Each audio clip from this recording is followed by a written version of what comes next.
My name is Lena. I'm 35, and I'm standing at the rear of a funeral parlor, holding a single white lily as the family who brought me up acts like I'm a ghost. My mother, Eleanor, just glided past me, dabbing at perfectly dry eyes with an embroidered handkerchief. Robert, my father, didn't even risk a sideways glance.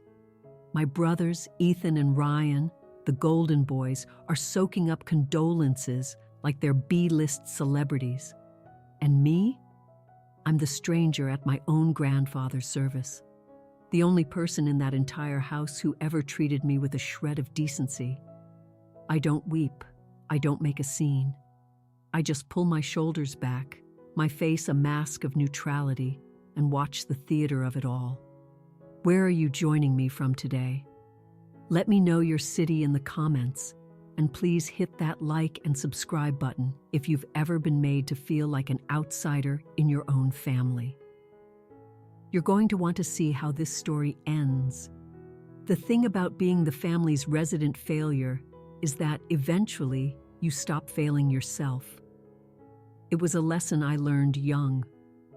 I was 4 years old when I came to live with the Graysons, or so they told me. I have no memories from before then, just flashes, the sound of a woman's laugh, the scent of vanilla, a small red toy car. Nothing solid. From the moment I arrived, I was the odd one out. While Ethan and Ryan had their own bedrooms, filled with custom-made furniture and every new toy imaginable, my room was a converted storage closet with a mattress that dipped in the middle. While they got new wardrobes every season, I was dressed in hand-me-downs from cousins I'd never even met. While their birthdays were celebrated with elaborate themed parties and paid entertainers, I was lucky to get a grocery store cupcake, if they remembered at all. Lena, do the dishes. Lena, the laundry needs folding. Lena, why can't you just be thankful for what we've given you? That was the soundtrack of my childhood, a daily chorus reminding me I was a charity case, a burden, the unpaid help. Only Grandpa Arthur truly saw me. He would slip me books when nobody was looking. During his visits, he taught me how to play chess. He'd send a subtle wink my way across the dinner table whenever Eleanor, never Mom, would complain about my average grades or my untamable hair. "You've got a fire in you, kid," he'd whisper when we had a moment alone. "Don't you ever let them snuff it out." I walked out the day after my 21st birthday. There was no big dramatic showdown. I just packed the few things I owned while they were all at one of Ryan's soccer championships and left. I found a job cleaning rooms at a motel, rented a tiny room in a house with 5 other people, and enrolled in night classes at a community college. For the next 13 years, I built a life for myself, brick by painful brick. I earned my business degree. I saved every last dime. I opened a small cafe that over time became a beloved neighborhood spot. I built my own family, a collection of friends who chose me, who cheered for my successes and supported me through my failures. I only saw the Graysons one time in all those years. I bumped into Eleanor at the supermarket. She looked me over, from head to toe, let out a little sniff and said, "Still cleaning up after other people, I see." I didn't bother to correct her. I let her assume I was still a cleaner. Her opinion had ceased to matter to me years ago. Then last week, a lawyer called. Grandpa Arthur had passed away. Against my better judgment, I chose to attend the funeral, not for them, for him. So here I am, in a simple black dress that cost more than my entire monthly grocery budget back in college, watching the family that never wanted me put on a show of grieving a man whose kindness they never once appreciated. I'm just about to slip out, having had enough of this charade, when a very old woman approaches me. She's tiny, stooped by age, her silver hair in a tidy bun. I don't recognize her, but her eyes hold a look of profound purpose. "Lena Grayson?" she asks, her voice a fragile whisper. Just Lena, I correct her on instinct. I shed their last name the day I walked out. She glances around, a nervous energy about her, before pulling me behind a large spray of flowers. I have waited so long for this, she says, her hands trembling as she fumbles with her oversized handbag. I'm sorry. Do I know you? No, child. But I know you, she says. She pulls out a brittle, yellowed envelope. I was a clerk at the Bright Horizon Adoption Agency back in 1993. I was the one who processed your files. A cold dread snakes its way down my spine. My adoption files? She looks at me with an expression of such deep sorrow that I involuntarily take a step back. You were never adopted, Lena. You were stolen. My first reaction is to laugh. It's a harsh, inappropriate sound that bubbles up in my chest. The old woman, she still hasn't told me her name, stares at me with such a raw, pleading intensity that the laugh catches in my throat. Stolen? What on earth are you talking about? I keep my voice down, hyper-aware of the Graysons and their friends mingling just a few feet away. My name is Agnes Thorne, she says, pushing the envelope into my hand. And I've been searching for you for 30 years. I take the envelope, the ancient paper crackling under my fingers. This is insane. I was adopted. The Graysons. The papers were fake. I helped fake them. The confession tumbles out of her in a pained, hushed tone. It is the greatest sin of my life, and I have spent decades praying for a chance to make it right. Where are you watching from today? Drop your location in the comments and hit that like and subscribe button if you've ever had a moment that shattered your entire world. You'll want to be here for what came next. With shaking hands, I open the envelope. Inside there are newspaper clippings, faded and yellow. The headlines seem to scream at me. Toddler disappears from family estate. Search for missing Donovan heiress intensifies. Reward doubled as time runs out. There's a photo of a small girl, wild blonde curls, a gappy smile. She's wearing a little yellow dress perched on a man's knee. A woman is beside them, and all three are beaming at the camera. That's you, Agnes says softly, with your real parents, Henry and Catherine Donovan.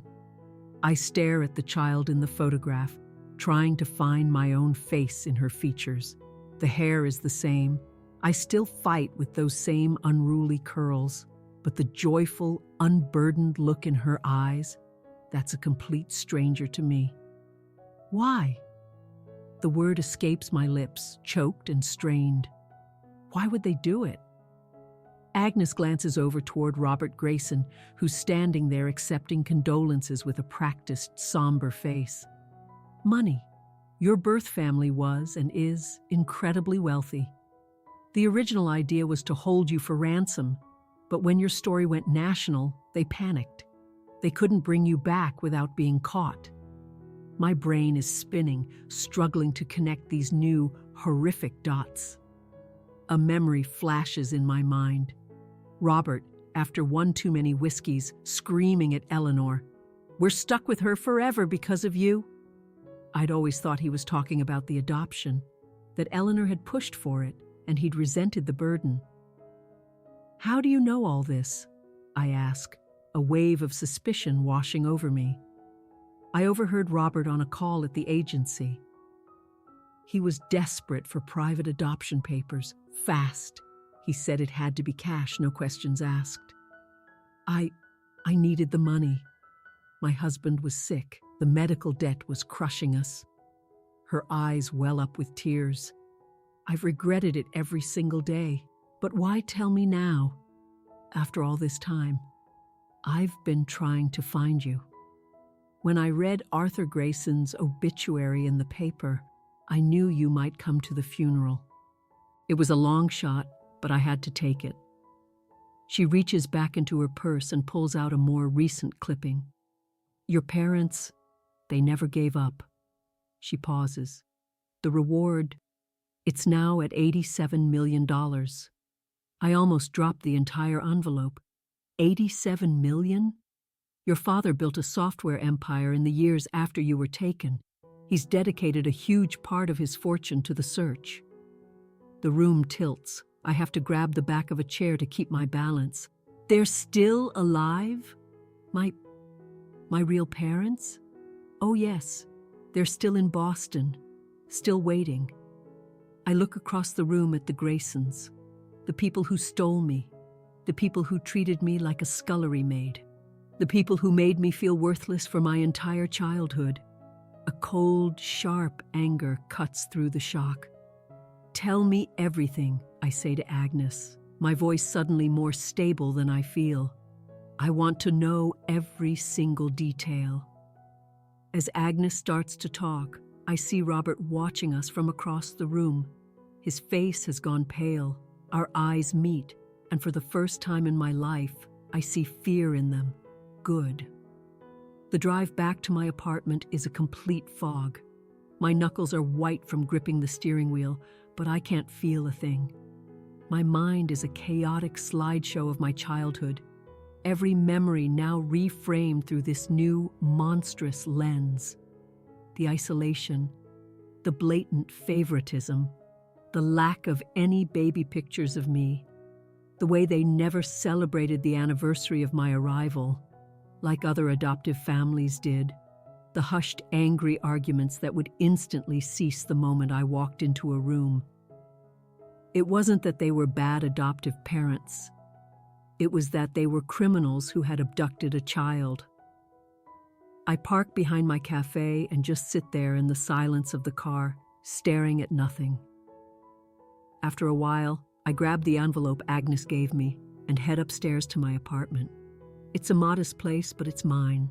Exposed brick, plants in every window, and shelves overflowing with books I bought with my own hard-earned money. The faint scent of cinnamon and sugar that clings to me from the cafe below. This is the life I made, in spite of them. Where are you watching from today? Let me know in the comments, and don't forget to like and subscribe if you've ever had to completely rethink your past. You'll definitely want to stick around for what happens next. I lay the newspaper clippings out on my kitchen table, putting them in order. The story of my other life unfolds. March 15th, 1993. 4-year-old Lena Donovan disappears from the garden of her family's Boston home while her nanny is inside for a moment. March 16th, 1993. Parents Henry and Catherine Donovan make a televised plea for their daughter's safe return, offering a $500,000 reward, no questions asked. March 25th, 1993. Reward is raised to $1 million as the search intensifies. FBI now involved. April 10th, 1993. A promising lead in the Donovan kidnapping turns out to be a dead end. Family heartbroken. The articles go on, a paper trail of a case that slowly moved from the front page to the back pages, but never vanished completely. Every year on the anniversary of my abduction, there was an update. The reward money climbing higher, my parents launching a foundation for missing children, and then I see them, the age progression photos, which look eerily, chillingly like me. The latest article is from just a few months ago, marking the 30th anniversary. My father, now 68, and my mother, 66, still holding on to hope. The reward, now an astonishing $87 million, is a testament to their unwavering love. At the bottom of the article, there's a website, findlena.org. My hands are shaking as I open my laptop and type in the address. The site loads, and I'm staring at my own face, or at least what a computer algorithm thinks my face should look like. The resemblance is undeniable. There are recent photos of my parents, older now, their hair gray, but their eyes hold the same fierce determination as in the early articles. There's a contact form, a tip line, an email address. My finger hovers over the trackpad. What could I possibly write? Hello, I think I might be your long-lost daughter. The people who raised me actually kidnapped me and treated me like a servant for 21 years. My phone rings, startling me so much I knock my coffee cup over. It's an unknown number. For one wild second, I think it's them. My real parents. As if they could somehow sense that I'd found them. That's absurd. I answer cautiously. Hello, Lena. It's Robert Grayson's voice, as cold and controlled as ever. We need to talk. My blood runs cold. I have nothing to say to you. That old woman at the funeral, what did she say to you? The truth, I say, my voice flat, which is more than I ever got from you. There's a long silence, then a heavy sigh. It's more complicated than that, Lena. It wasn't supposed to go down this way. You kidnapped a child? I cut him off, my voice rising. You stole me from my family? And made me your personal maid while you treated your own kids like royalty? You don't understand. Oh, I understand perfectly. You're criminals, and I'm going to make sure the whole world knows it. I hang up before he can say another word. My heart is hammering against my ribs. The phone immediately rings again. I ignore it. It rings again and again. Then a text message appears. Think very carefully about your next move. You don't have any proof. Nobody will believe you. You have no idea who you're dealing with. The threat is obvious, but instead of feeling scared, I feel a surge of pure resolve. I go back to the findlena.org website, and before I can talk myself out of it, I fill out the contact form with one simple sentence. I think I might be Lena Donovan. I need to speak with Henry and Catherine Donovan as soon as possible. I click send, and then I wait. I don't sleep at all that night. How could I? Every time I closed my eyes, I saw the little girl in the yellow dress, the happy family I was torn from, the life I should have had. By morning, I'm running purely on caffeine and adrenaline. I open the cafe at 5 a.m. like always, moving through the familiar motions of mixing dough and preheating ovens. My assistant, Maya, comes in at 6 and takes one look at me. You look like you've seen a ghost, she says, tying her apron. Is everything okay? I want to tell her I really do, but the story is too huge, too unbelievable. The words get stuck in my throat. Just a rough night, I manage to say. Can you handle the front? I just need to be in the kitchen today. Baking has always been my therapy. The precision, the chemistry, the way simple ingredients can be transformed into something beautiful. Today, I throw myself into it, trying to bake the chaos out of my mind. Where are you watching from today? Let me know in the comments below, and please like and subscribe if you've ever had to keep a world-changing secret. You'll definitely want to stick around for what happens next. By noon, I've refreshed my email and the findlena.org contact form at least 20 times. Nothing. I try to manage my disappointment. They must get hundreds of false tips and desperate claims. Mine is probably just one more in a 30-year-long line of dead ends for the Donovans. My phone rings. Robert, for the 6th time. I silence it and go back to crimping pie crusts, using way more force than necessary. The bell on the cafe door jingles. I hear Maya's friendly greeting, then a man's voice I don't recognize. A moment later, Maya appears in the kitchen doorway, a confused look on her face. There's a man out front asking for you. Says he's a private investigator. My heart jumps into my throat. Did he say why? No, just that it's urgent. I wipe my flour-dusted hands on my apron and walk out to the front of the cafe. A tall man in a perfectly tailored suit is studying my pastry selection. He's probably in his 50s, with salt and pepper hair and the observant eyes of someone who sees everything. "I'm Lena," I say, and his head snaps up. "Miss Grayson? I'm Marcus Vance. I represent Henry and Catherine Donovan." He extends a business card. "Is there somewhere we can talk privately?" My knees feel weak. Yes, we can go up to my apartment." I lead him through the back of the cafe and up the stairs, acutely aware of my racing pulse and the trail of flour I'm leaving on the floor. "I apologize for the unannounced visit," he says as I shut the apartment door. "But when the Donovans got your message late last night, they asked me to verify the claim as quickly and discreetly as possible." "That was fast," I say, still standing awkwardly by the door. "I only sent it last night." "The Donovans have been waiting for 30 years, Ms. Grayson. They don't waste time on leads about their daughter." I don't know what to say to that, so I just motion for him to sit at my kitchen table, which is still covered in the newspaper clippings Agnes gave me. "I see you've been doing some homework," he says, his eyes scanning the articles. "A woman came to me at a funeral yesterday. Agnes Thorne. She said she helped forge my adoption papers." I take a deep breath. "She told me I was kidnapped."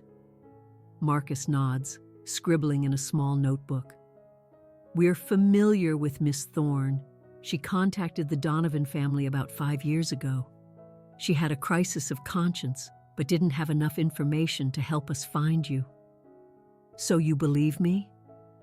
"I'm here to verify the claim. The Donovans have endured countless false hopes over the years, mostly from people trying to get a piece of the reward." A flush of anger warms my face. "I don't care about the money." He raises a single eyebrow.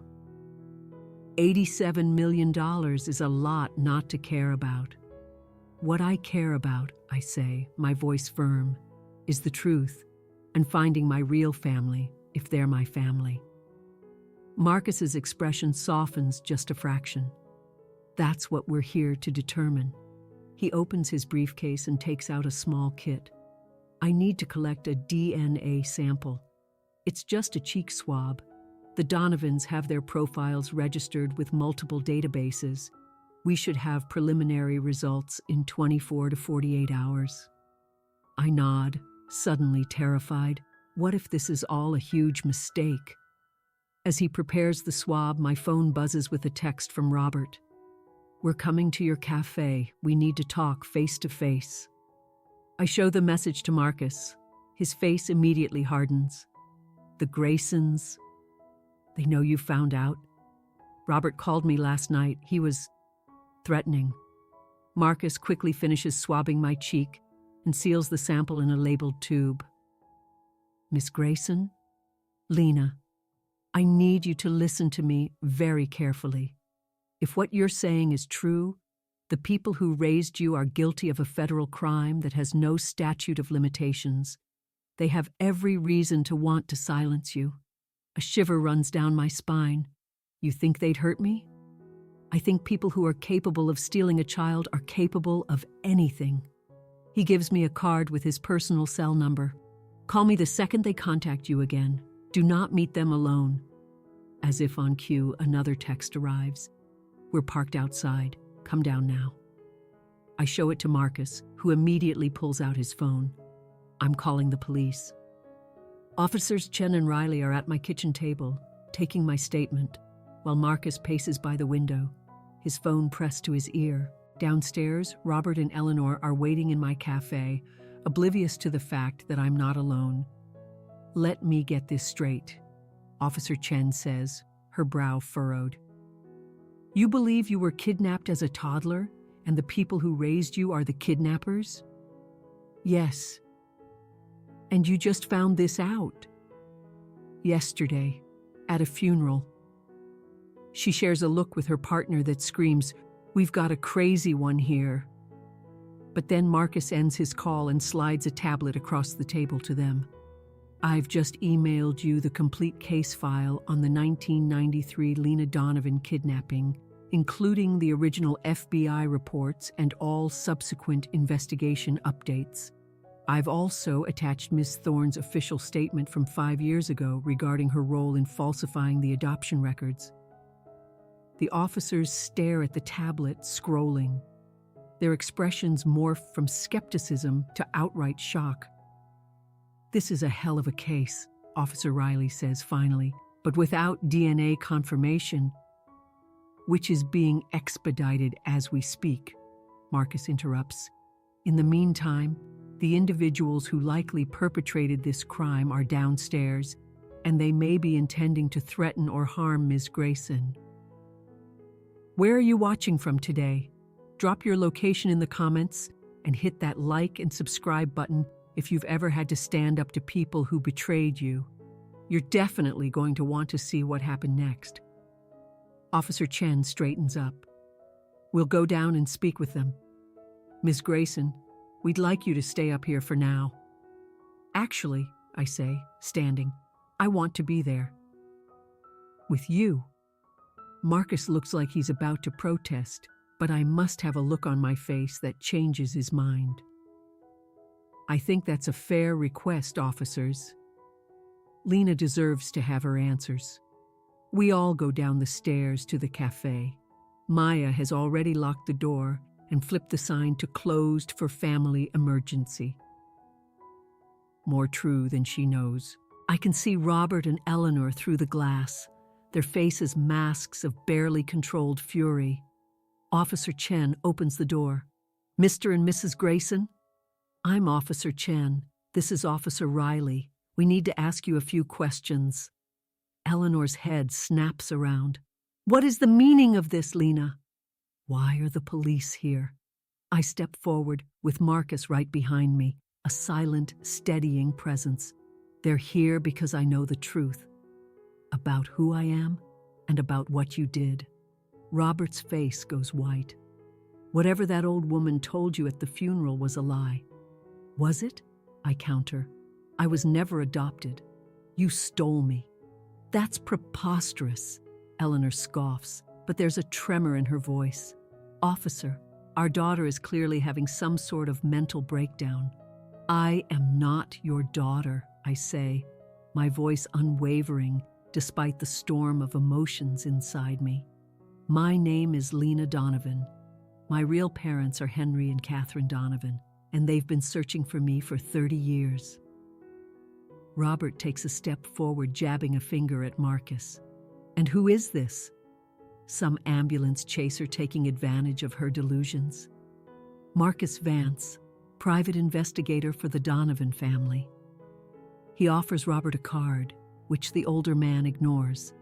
"We have already collected a DNA sample that will confirm Lena's identity." "This is absurd," Eleanor sputters. "We have adoption papers." "It was all legal." "Forged papers," I say softly. "Agnes Thorne has already admitted to helping you create them." At the mention of Agnes's name, Robert's composure finally shatters. "That senile old crone doesn't know what she's talking about. It was 30 years ago." Officer Riley steps in. "So you do know a Miss Thorne, then?" Robert realizes his slip-up too late. He looks at Eleanor, whose face has turned to ash. "We want our lawyer," she says, her voice tight. "We're not saying another word without our lawyer present." "That's your right," Officer Chen says. "But we're going to have to ask you both to come down to the station for questioning." "This is an outrage!" Robert blusters, but his eyes are filled with fear. "You can't possibly believe this nonsense." I step right up to him, closer than I've been in over a decade. "Why did you do it? Why would you steal a child just to treat her like she was worthless?" For just a second, a flicker of something that looks like shame crosses his face. Then it hardens. "You have no idea what you're talking about." "Mr. and Mrs. Grayson," Officer Riley says firmly, "please come with us." As they are led out, Eleanor turns back to me, her face a twisted mask of fear and fury. "We gave you a roof over your head. We fed you. Without us, You would have ended up in the system. The sheer irony of her words makes me laugh. It's a sharp, bitter sound that makes her flinch. Without you, I would have been with my real family, with people who wanted me, who loved me, who have spent 3 decades and a fortune trying to find me. Robert is silent as the officers place them in separate squad cars. I watch from the doorway of my cafe, Marcus at my side as they drive away. What happens now? I ask, the adrenaline suddenly draining away, leaving me exhausted. Now we wait for the DNA results, Marcus says gently, but judging by their reaction, I think we already know the truth. My phone buzzes, a text from an unknown number. Lena, this is Henry Donovan. Marcus told us what's happening. Catherine and I are on a private jet. We'll be there by morning. I hope that's okay. I show the message to Marcus, who nods. I updated them on the confrontation. They wanted to give you your space, but they've waited 30 years. I finish, tears finally welling in my eyes. Tell them yes. Tell them I want to meet them. I don't reopen the cafe. Maya handles the calls to our regulars, explaining the sudden closure. I can't bring myself to tell her the real reason. It's just too much. I just say it's a family emergency. Marcus stays with me for the afternoon, making calls, updating the Donovans and liaising with the police. The Graysons have been released pending the investigation, but a temporary restraining order is in place. What about my brothers? I ask suddenly, the thought hitting me for the first time. Ethan and Ryan. Did they know? It's difficult to say, Marcus replies, looking thoughtful. They were very young. Ryan is 2 years younger than you. Ethan is 4 years younger. It's possible they have no memory of a time before you. We'll need to look into their potential involvement, he continues. But right now, the priority is reuniting you with your birth family. Birth, family. The word sounds so foreign. For my entire life, I had resigned myself to the fact that I had no real family, that I was fundamentally alone. Now, I'm about to meet the parents I was stolen from 3 decades ago. Where are you watching from today? Drop your location in the comments below and hit that like and subscribe button if you've ever wondered about your true origins. You'll definitely want to stick around for what happened next. I spend the evening in a state of agitated anticipation, cleaning my already spotless apartment, changing my outfit 3 times, rehearsing what I might say to these strangers who are my parents. Marcus has arranged for me to stay in a hotel for the night. Just a precaution, he says, but I know he's worried about the Graysons. Before I leave, I grab an overnight bag and a small photo album, pictures from my childhood that I took when I left the Grayson house. Not because they held happy memories, but because I wanted to erase every trace of myself from their lives. In the hotel room, I spread the photos across the bed. School pictures where my smile never quite reaches my eyes. Christmas mornings where Ethan and Ryan are buried in presents while I have 1 or 2 small, generic gifts. A family trip to the Grand Canyon where I'm always on the edge of the group, usually the one taking the picture instead of being in it. Did my real parents take pictures? Do they have albums of my first 4 years, perfectly preserved? Will they expect me to remember them? Will they be disappointed if I don't feel an instant connection? I hardly sleep. By morning, I'm a mess of nerves. Marcus picks me up at 9 a.m., looking remarkably composed. Any word from the police? I ask as we drive back to my cafe, which I've agreed is the best place to meet the Donovans. They've opened a formal investigation. The FBI has been brought in, given the interstate nature of the crime. He glances at me, and we got the preliminary DNA results back an hour ago.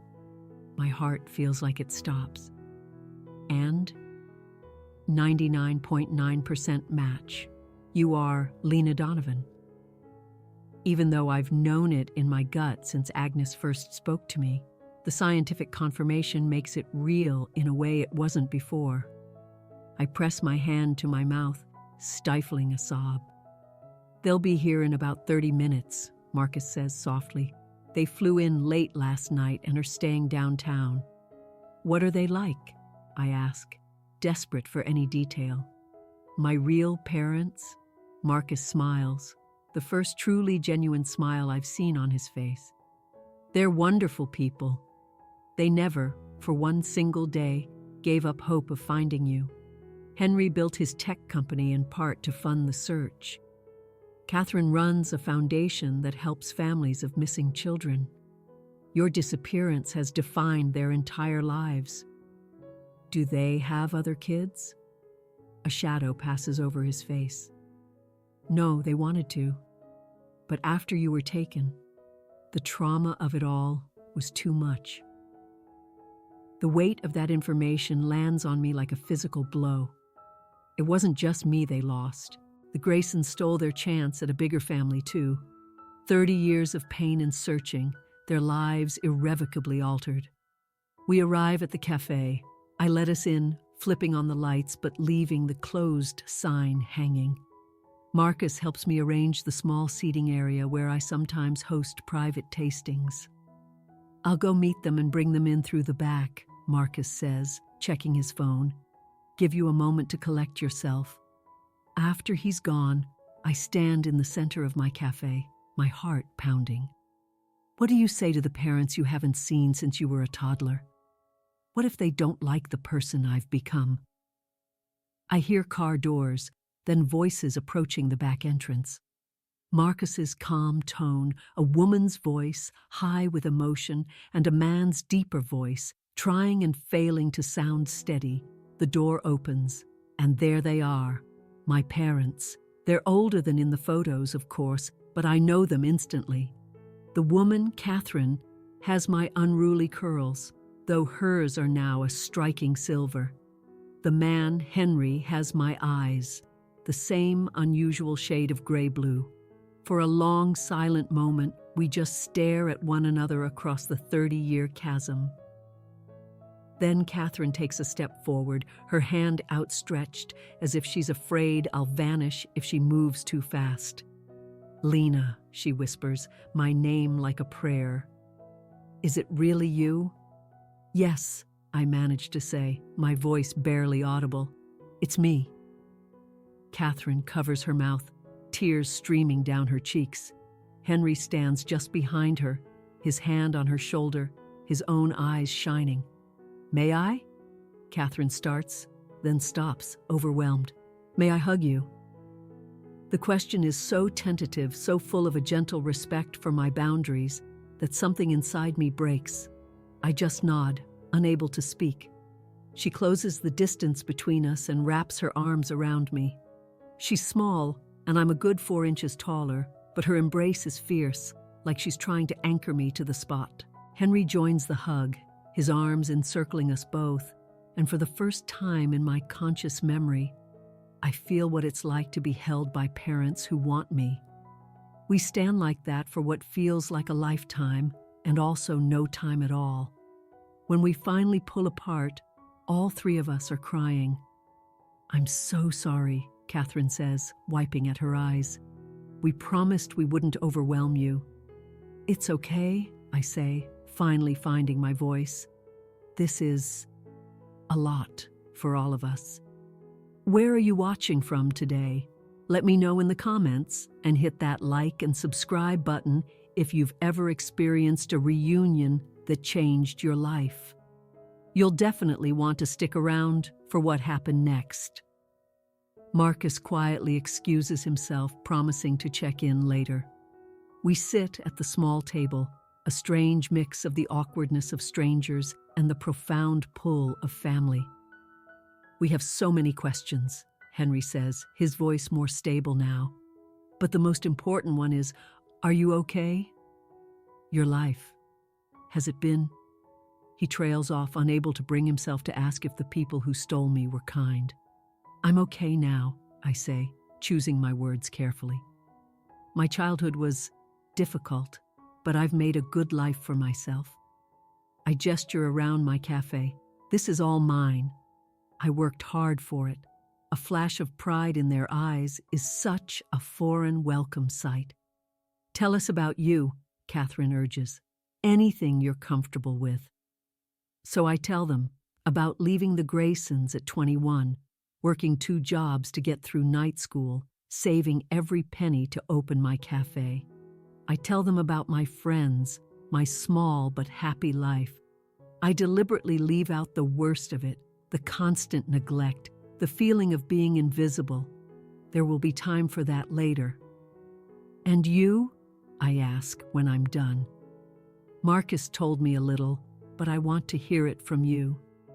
They share a look freighted with 3 decades of shared pain. After you were gone, Henry begins, we almost didn't make it, as a couple, as people. He takes Catherine's hand, but we made a promise. We would never, ever stop looking for you. Henry built his company from nothing, Catherine continues. Donovan Tech started as a security software firm focused on child safety. Now it's a global leader. The reward money, that came from the company. Every year on your birthday, I'd increase it, Henry explains.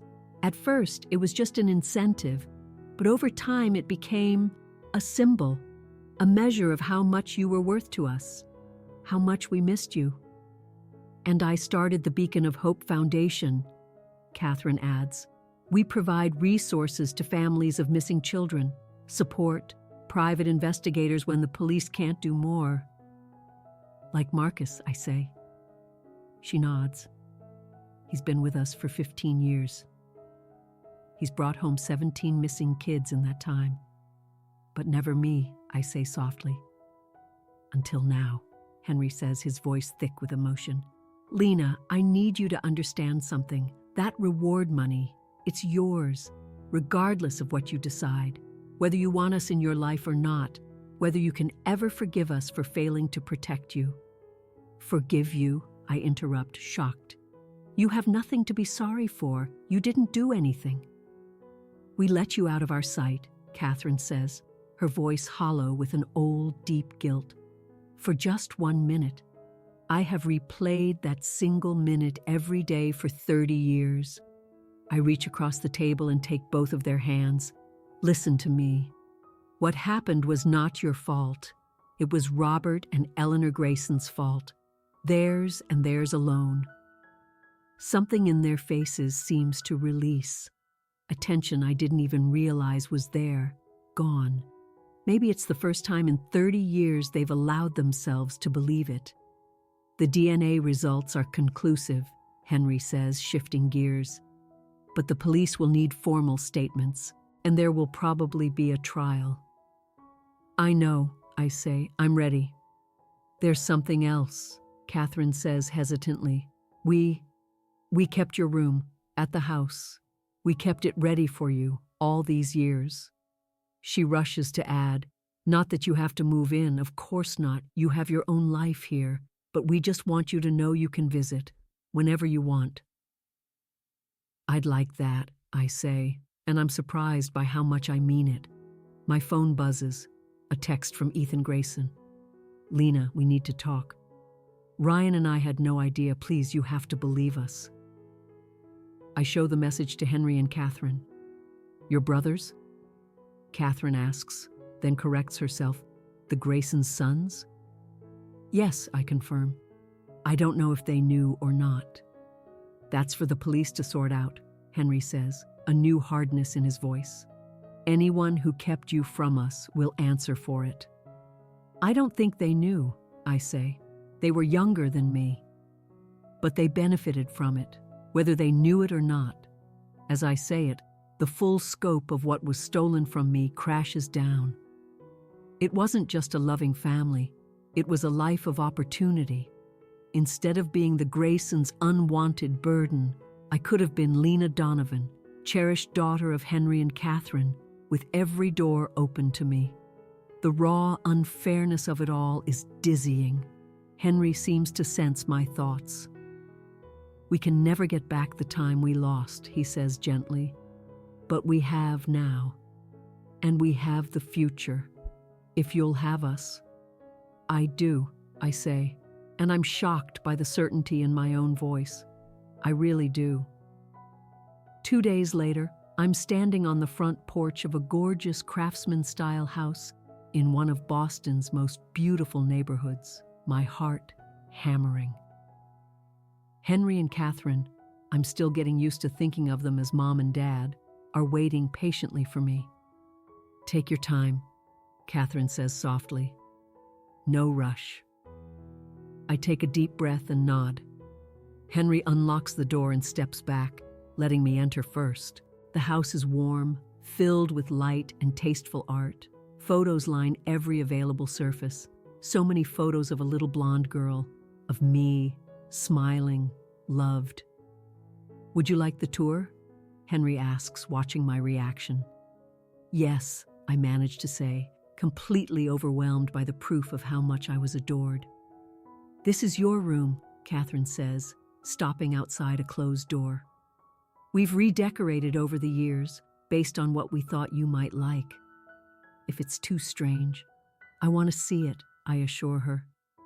Henry opens the door, and I step into a space that feels like a time capsule and a fantasy all at once. The walls are a soft blue, the furniture is elegant but simple.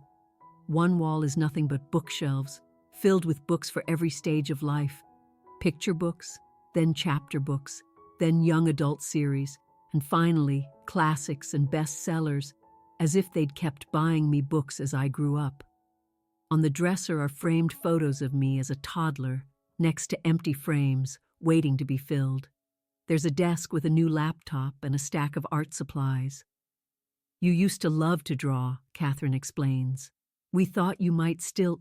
I shake my head. The Graysons didn't really encourage creativity, I say, my voice flat. I see the flash of pain on their faces before they hide it. There's something else, Henry says, leading me down the hall. This was going to be your art studio. He opens a door to a sun-drenched room with easels, paints, and a huge work table. This room doesn't feel frozen in time. It feels full of potential. We always knew we'd find you, Catherine says quietly. We had to believe. I turn away, my emotions threatening to spill over, and my eyes land on another closed door. What's in there? A shadow crosses their faces. That was going to be the nursery, Henry admits, for a sibling. We were thinking about adopting after we couldn't find you, but it just never felt right. The weight of it all, the family that never got to grow, the room that stayed empty, 30 years of holding a space for a ghost, settles on my shoulders. I think I need a minute alone, I say suddenly, to process. Of course, Catherine says. Would you like to stay in your room? Or the guest room might be more comfortable. My room is fine, I say, testing the words. My room, not a glorified closet, but a room that was always mine. They leave, telling me to take all the time I need. I sit on the edge of the bed, my bed, and look around at the life that was waiting for me. On the nightstand is a small music box. I open it, and a simple, delicate melody begins to play. Something deep in my memory stirs. I know this tune. I close my eyes, and for a split second, I'm 4 years old, safe and warm, drifting off to sleep to this very song. The memory vanishes as quickly as it came, leaving an ache behind. My phone buzzes. Another text from Ethan. Please, Lena, just 10 minutes. We're in Boston. We had no idea what our parents did. Let us explain. I hesitate, then text back. Tomorrow, 10 a.m., my cafe, just you and Ryan. No Robert or Eleanor. His reply is instant. Thank you. We'll be there. I put the phone down and explore the room. In the closet, I find a small box labeled Lena's Treasures. Inside are a child's keepsakes, smooth rocks, a seashell, a pressed flower, and a small red toy car. The red car from my flashes of memory. I pick it up. On the bottom, scratched in a child's clumsy handwriting, is my name. Lena. Something inside me breaks. It's not a memory, but a feeling. A certainty. This was mine. I held this. I loved this. For the first time since I learned the truth, I let myself truly cry. For the little girl who was stolen, for the family that was shattered, for all the lost years. But also, surprisingly, for the life I managed to build, the strength I found, the woman I became. There's a soft knock. Lena? Catherine calls. Are you hungry? I made some lunch. No pressure. I wipe my eyes, still clutching the little red car. I'll be right down, I call back. I am Lena Donovan, and I am finally home. The cafe is closed, but I've been here since 5 a.m., baking. It's what I do when I'm anxious, and today I am very anxious. Catherine is with me. After spending the night in my childhood bedroom, I asked if she would come back with me for this meeting. Henry wanted to come, but I knew his barely contained fury at the Graysons would make this conversation with Ethan and Ryan impossible. He reluctantly stayed home, but only after I promised to call him the second it was over. You don't have to do this, you know, Catherine says, watching me punch down a mound of dough with unnecessary force. You don't owe them a thing. I know, I say, but I need answers. And if they really didn't know? I don't finish the thought. What if they didn't? Does that make up for the years of petty cruelty, of being treated as less than human? At exactly 10 a.m., there's a knock on the cafe door. Catherine gives my shoulder a supportive squeeze as I go to let them in. Where are you watching from today? Drop your location in the comments below and hit that like and subscribe button if you've ever had to confront people from your past. You'll definitely want to see what happens next. Ethan and Ryan are standing awkwardly on the sidewalk. They look awful. They haven't shaved. There are dark circles under their eyes. Good, a small, petty part of me thinks. They should suffer. I unlock the door and let them in without a word. Lena, Ethan starts, then stops when he sees Catherine by the counter, her arms crossed. Oh, I didn't realize you'd have company. This is Catherine Donovan, I say, my voice flat. My mother. They both flinch. Their eyes dart between us, no doubt seeing the family resemblance. So it's true, Ryan says, his voice hollow. What the news is saying. The story had broken yesterday. Kidnapped Iris found after 30 years. Thankfully, my current name and location hadn't been released. Yes, I say, it's true. I was kidnapped by Robert and Eleanor Grayson when I was 4. Ethan runs a hand through his hair, a gesture so familiar it hurts. Lena, we swear we had no idea. Did you? I ask coolly. We were kids, Ryan protests. I was 2 when you came to live with us. Ethan was barely born. How could we have known? But when you got older, I press, you never wondered why I was treated like the hired help? Why I had to do all the chores while you 2 got everything? Why I was the adopted one and not just your sister? They look at each other, guilty. We thought that's just how it was, Ethan says weakly, that you weren't, really part of the family. And that was okay with you? Ryan looks at the floor. We were teenagers. Selfish. We were wrapped up in our own worlds. And by the time you were old enough to question it, I was gone. I finish for him. We looked for you, Ethan says earnestly. After you left, Mom and Dad wouldn't talk about it. They just said you were ungrateful. But we asked around. We couldn't find you. Catherine speaks for the first time. her voice like ice. And you never once wondered what would drive a 21-year-old to completely sever ties with her family. The brothers fidget. We knew it wasn't great for her, James admits, but we just didn't question it. When did you find out the truth? I ask. 2 days ago, Ethan says, when the police came back to the house. Mom and Dad wouldn't say anything, but we overheard them talking. Then we confronted them and Dad admitted it. He was crying, Ryan adds, as if that excuses 30 years of lies. He said they were desperate for money, that it was only supposed to be a ransom, but then the story got too big and they panicked. And my mother? I ask, though I already know. Ethan's face hardens. She still doesn't think they did anything wrong.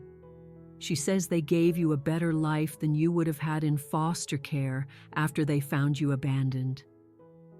A bitter laugh escapes me. A better life? They treated me like a princess's unpaid maid. We are so sorry, Ryan says, his eyes tearing up. We should have seen it. We should have done something. Yes, I agree coldly. You should have. Catherine puts a hand on my arm, a gentle anchor. What happens now?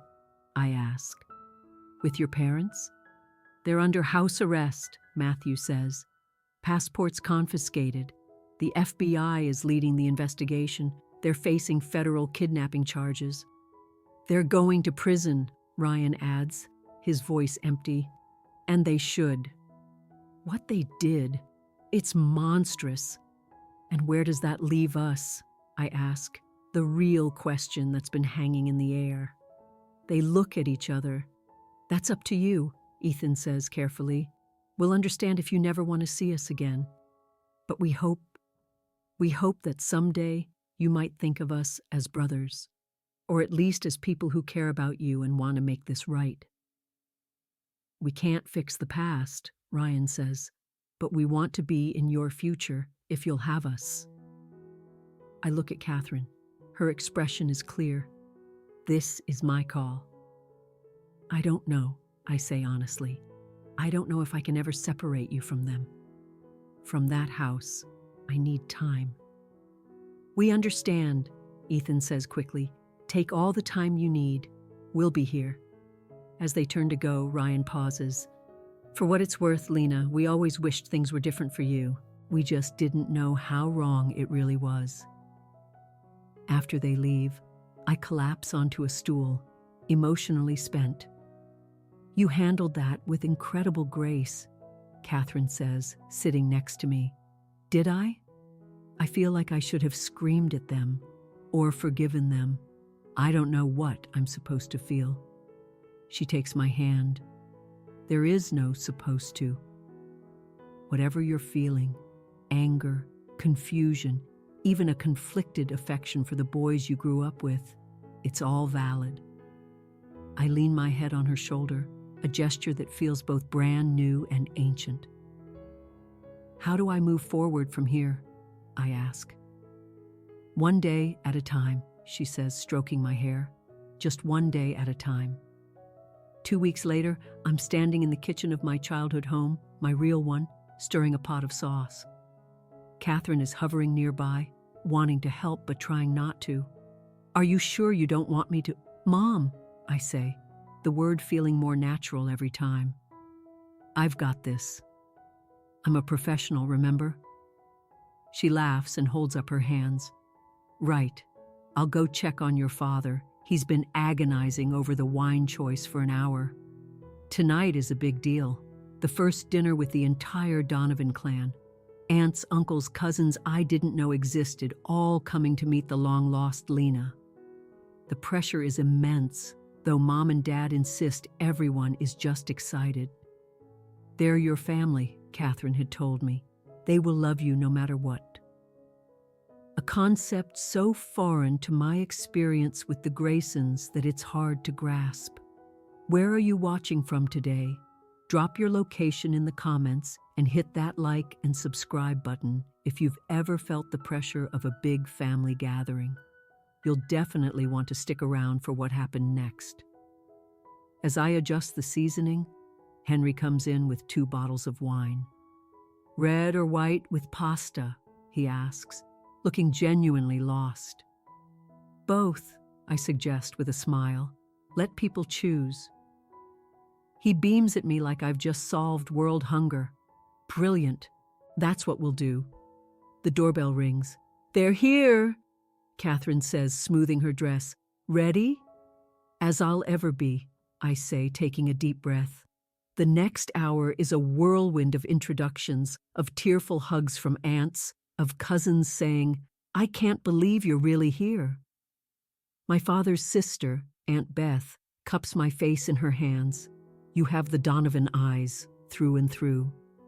My mother's brother, Uncle Mark, tells me stories about my first birthday, when I apparently covered my face in cake. It's overwhelming, but in the best way. These people have been waiting for me. At dinner, my Uncle David raises a glass. "To Lena," he says, "who found her way home. And to Henry and Catherine, who never, ever lost faith." "To Lena," everyone echoes. I look around the table at all these faces, my family, and for the first time, I feel like I belong. After dinner, my cousin Amy pulls me aside. "I don't know if you remember," she says, "but we were best friends. We were inseparable when we were little." I shake my head. "I'm sorry, I don't remember much from before." "That's okay," she says, her eyes filling with tears. "I just wanted you to know. I never forgot you. I've missed you my whole life." I find myself hugging her, this cousin who has carried a memory of our friendship for 3 decades. Later, as the night winds down, Catherine finds me. "There's something we need to talk about," she says gently. "The reward money." I tense up. "I told you, I don't want it." "I know, but Henry and I feel very strongly about this. That money is yours. We set it aside for you. All $87 million has been transferred into a trust in your name." My head spins. I don't know what to say. "You don't have to say anything, just know it's there. For your cafe, for travel, for whatever you want. Or I could donate it," I suggest, an idea taking shape. "To help other missing children." Catherine's eyes flood with tears. "That would be a beautiful thing to do with it, sweetheart.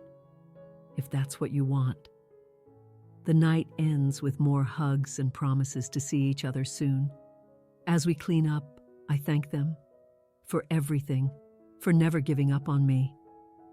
Henry pulls me into a hug. "We couldn't give up. You're our daughter." Later, in my childhood bed, my phone buzzes. A text from Ryan. "Just checking on you. Hope you're doing okay." I've been answering their texts sporadically, not ready to cut them off, but not sure how to move forward. "I'm good," I type back. "Had dinner with my extended family tonight." There's a long pause. "That's great," he replies. "You deserve a real family." I put the phone down. Too many emotions. Tomorrow, I have to meet with the prosecutors to prepare for the hearing. Tomorrow, I'll have to see Robert and Eleanor in a courtroom. But tonight, I am Lena Donovan, daughter of Henry and Catherine. And for now, that's enough. The courtroom is cold and sterile. I sit between Henry and Catherine, a united front. The preliminary hearing is to determine if there's enough evidence for a trial, but it feels like the main event. Across the aisle, Ethan and Ryan sit alone, looking lost. They give me a solemn nod. "You okay?" Henry whispers. I nod, unable to speak. A side door opens and Robert and Eleanor are led in. They look small and defeated. Their eyes find me and I see shock on their faces as they take in my parents flanking me. They expected me to be alone, just like I always was. Where are you watching from today? Drop your location in the comments and hit that like and subscribe button if you've ever had to face down your past in public. You'll definitely want to see how this ends. The hearing starts. The prosecutor, a sharp woman named Ms. Davies, lays out the charges: federal kidnapping, fraud, identity theft. The defense attorney argues the statute of limitations, but the judge quickly shuts him down. Kidnapping a minor has no time limit. Witness after witness is called: Agnes Thorne, frail but firm, the FBI agents from the original case, forensic accountants. It all feels surreal until they call my name. Ms. Donovan, Ms. Davies begins, using my real name. Please tell the court about your relationship with the defendants. I look right at Robert and Eleanor. They raised me from the age of 4. They told me I was adopted, but they treated me like a servant. I was required to do all the chores, while their biological children were given everything. I was constantly told I should be grateful. And how did you learn your true identity? At Walter Grayson's funeral, a woman named Agnes Thorne approached me. She told me I had been kidnapped and gave me newspaper articles about my disappearance. The defense attorney tries to paint them as saviors. Isn't it true, Ms. Donovan, that the Graysons gave you food, shelter, and an education? The bare minimum, I answer, my voice cold. Yes, I was fed. Yes, I had a roof over my head, but I was also their unpaid laborer. And yet they kept you, he presses. They didn't abandon you. Something inside me snaps. They kept me because sending me back meant admitting they had stolen me, I say, my voice rising. They kept me as free help, while robbing me of my real family, my identity, and a life of love. They didn't keep me out of kindness. They kept me because they were cowards, afraid of getting caught. The defense attorney sits down. I've spoken my truth. After more testimony, the 99.9% DNA match, the financial records, the phone records placing Robert in Boston the day I disappeared, the judge rules that there is more than enough evidence to proceed to a criminal trial. Robert and Eleanor are formally charged, and bail is set impossibly high. As they're led away, Eleanor glares at me with pure resentment. Robert, at least, has the decency to look ashamed. Outside, reporters swarm us. In the car, Marcus tells us the Graysons will almost certainly take a plea deal. How much time? I ask. With a federal kidnapping charge, he says, a minimum of 20 years, maybe life. I absorb this. Justice, yes, but no prison sentence can give us back 30 years. Back at my parents' house, I cradle a warm mug of tea. What now? I ask. Now, Henry says, taking my hand, we start living. 6 months later, I'm arranging pastries in the display case of my brand new bakery, Donovan Daughter, for our grand opening. The name was Catherine's idea. Robert and Eleanor took a plea deal, 25 years each, no parole for at least 15. The reward money has been split. Half has gone to a new foundation, the Lena Donovan Beacon of Hope, to help families of missing children. The rest funded this beautiful new bakery. Need a hand? Henry asks, emerging from the back office where he's been fussing with the books. He's retired, but he's my new business manager. Where are you watching from today? Drop your location in the comments and hit that like and subscribe button if you've ever had to rebuild your life. You'll definitely want to see what happens next. All set, I say, as Catherine puts fresh flowers on the tables. The bell jingles. It's Ethan and Ryan, holding gift baskets. Sorry we're early, Ethan says. My relationship with them is a work in progress. Not quite family, not quite friends. Something new. You didn't have to, I say. Of course we did, Ryan replies. It's not every day our sister opens her dream bakery. The word sister hangs in the air.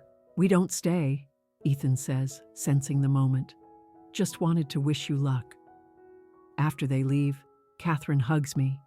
You have such a big heart, Lena. Not forgiveness, I correct her. Understanding. They were kids too. The opening is a huge success. The whole city, it seems, has come out to support us. In the middle of the chaos, I see Agnes Mercer waiting in line. I go out to greet her. I wanted to see how you were, she says, looking around the bustling cafe. I'm glad you came, I tell her. None of this would be happening without you. As we're locking up, exhausted but happy, a text comes in from my Aunt Beth. Family dinner Sunday. Amy's bringing her new boyfriend for inspection. We need you. I laugh and show my parents.